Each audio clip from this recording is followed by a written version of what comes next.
If you follow Jeremy Clarkson, you know about the McLaren. You've heard about the Miura.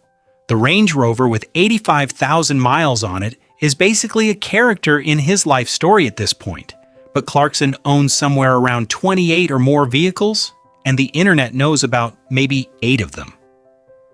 The rest sit in his Oxfordshire garage in sections that don't usually make it onto YouTube. Some are famous for reasons you wouldn't expect. Some he barely talks about. One he gave away and now regrets. Another he uses to reach the North Pole. Car number 1, the Ford Escort Gary. Sign he regrets it. The Ford Escort Gary falls into that category. Sometime in the past couple of decades, Clarkson owned an Escort.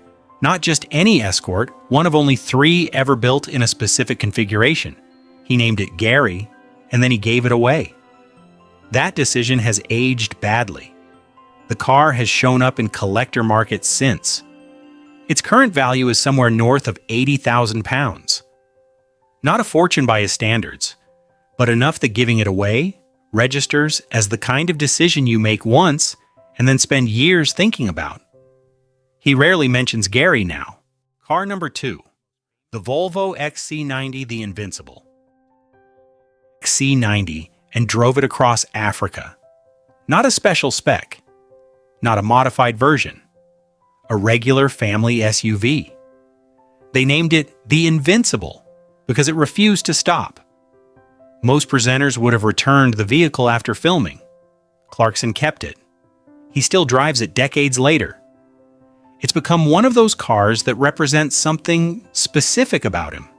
Not the supercar obsession, but respect for something that 1963 E-Type with modern engineering took one to the North Pole, intentionally, in winter. Most presenters return their Top Gear vehicles after filming.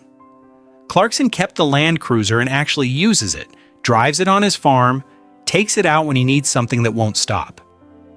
There's something specifically British about owning a vehicle for 20 years, not because it's rare or valuable, but because it works. The obvious answer is McLaren's acceleration or the Miura's design. How do you make compelling television about a Volvo that works? The deeper answer is that these cars mean something different to him. The McLaren is a toy. The Miura is a museum piece. The Volvo, the Land Cruiser, the Mercedes. These are cars he bought for reasons that extended beyond the specs on paper. They represent a side of Clarkson that's hard at the right moment,